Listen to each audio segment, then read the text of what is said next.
ইসলাম অবশ্যই শান্তির প্রতীক, ইসলাম অশান্তির প্রতীক নয়।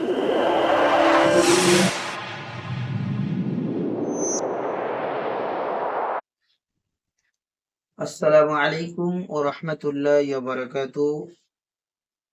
দর্শক বন্ধুরা, আজ আমি যে ভিডিওটি নিয়ে আপনাদের কাছে এসেছি, পশ্চিমবঙ্গে সরকার পরিবর্তন হবার পর যে পরিস্থিতির মধ্যে দিয়ে আমরা যাচ্ছি, বিশেষ করে মুসলিমরা, তো সেই মুসলিমদের উদ্দেশ্যে এক হাফিজুল্লাহ তাআলা তিনি একটি মেসেজ বার্তা পাঠিয়েছেন প্রত্যেকটা মুসলিমের কাছে।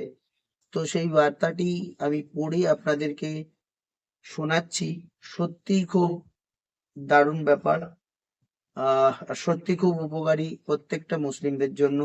তো দয়া করে ভিডিওটি শুনুন এবং অন্যকে শোনার ব্যবস্থা করে দিন, শেয়ার করে প্রত্যেকটা মুসলিম ধর্মপ্রাণ ভাইদের এবং বোনেদের কাছে আশা রাখবো আপনারা পৌঁছে দেবেন।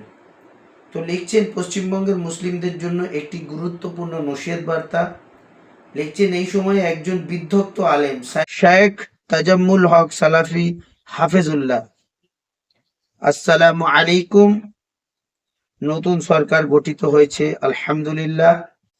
আল্লাহর নিকটে দোয়া করি নতুন সরকার যেন জাতি, ধর্ম, বর্ণ নির্বিশেষে সবার সঙ্গে ন্যায় আচরণ এবং সাম্য প্রতিষ্ঠাতার মাধ্যমে সরকার চালাতে প্রয়াস পায়। তো বর্তমানে সরকারের কিছু সিদ্ধান্তের কারণে মুসলিম সোসাইটির মধ্যে কিছু সমস্যা ও উদ্বিগ্নতা তৈরি হয়েছে। উক্ত বিষয়ে কয়েকটি পরামর্শ মাত্র।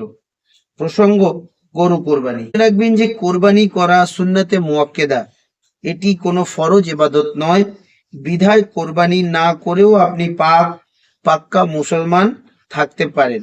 গরু, ছাগল, ভেড়া, উট এই 4 প্রকার পশু, নর ও মাদা যে কোনো একটি পশু কোরবানি করা যেতে পারে। সুতরাং গরু কোরবানি করা জরুরি কোনো বিষয় নয়। সুতরাং গরু কোরবানি করা জরুরি কোনো বিষয় নয়। গরু কোরবানি করা বা গরুর মাংস খাওয়া মুসলিম হবার জন্য কোনো শর্ত নয়। সারা জীবন গরুর মাংস না খেয়েও আপনি বহাল তবিয়াতে পূর্ণ মুসলমান থাকতে পারেন। অনুরূপভাবে গরু কুরবানি না করেও আপনি পূর্ণ মুমিন ও মুসলিম থাকতে পারেন। 14 বছরের পূর্ণ বয়স্ক ও রোগাক্রান্ত ও দুর্বল গরুর কোরবানি করা যাবে না। কারণ আল্লাহর রাসূল সাল্লাল্লাহু আলাইহি ওয়াসাল্লাম বলেছেন, 4 প্রকারের পশু কোরবানি করা যাবে না: স্পষ্ট রোগা, স্পষ্ট অন্ধ, স্পষ্ট খোড়া এবং স্পষ্ট দুর্বল। বিদায় যে বয়সের গরু কোরবানি করার অনুমোদন রয়েছে সেই বয়সের গরু শরীয়ত অনুযায়ী কোরবানি করা যাবে না। রোগাক্রান্ত পশুর মাংস খাওয়া স্বাস্থ্যের পক্ষে বিপজ্জনক। যদি কারো পক্ষে ছাগল কোরবানি করা সম্ভব না হয়, তাহলে কোরবানি না করেই আপনি ঈদের সালাত পড়ুন, মানে নামাজ পড়ুন। প্রকাশ থাকে যে জুলহিজ্জা মাসের 1 থেকে 10 দিনে কোরবানি করা ছাড়াও আরো অনেক গুরুত্বপূর্ণ ইবাদতের কথা হাদিসে বর্ণিত হয়েছে। আসুন আমরা উক্ত ইবাদতগুলি পালন করার মাধ্যমে সওয়াব হাসিল করি।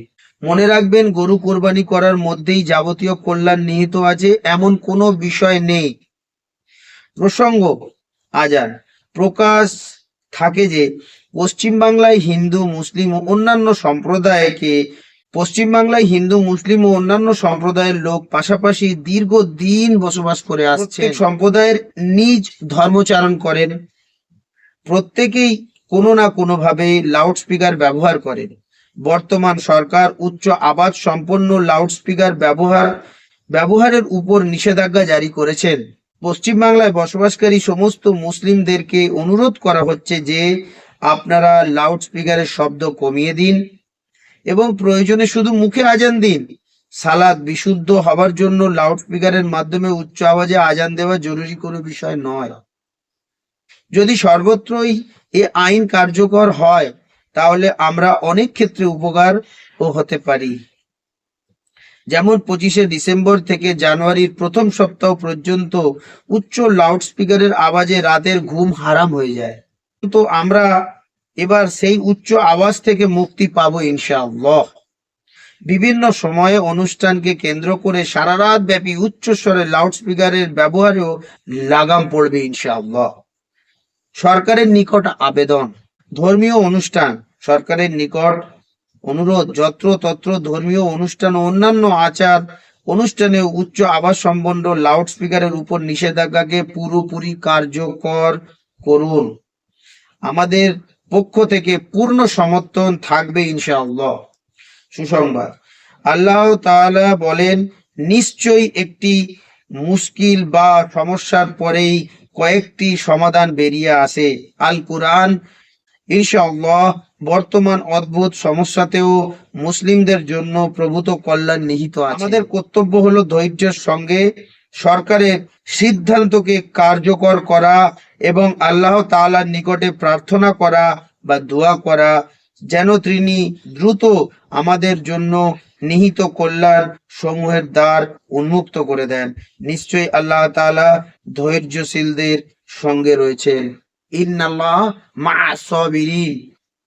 তো আমরা অবশ্যই প্রত্যেক মুসলিম ধর্মপ্রাণ ধর্মভীরু ভাই এবং বোনেদের উদ্দেশ্যে সমস্ত সরকারি আইন মানার এবং মেনে চলার উপর একসঙ্গে প্রতিজ্ঞাবদ্ধ হই এবং মানুষ দেখুক যে ইসলাম অবশ্যই শান্তির প্রতীক, ইসলাম অশান্তির প্রতীক নয়। আমরা প্রমাণ করব ইনশাআল্লাহ।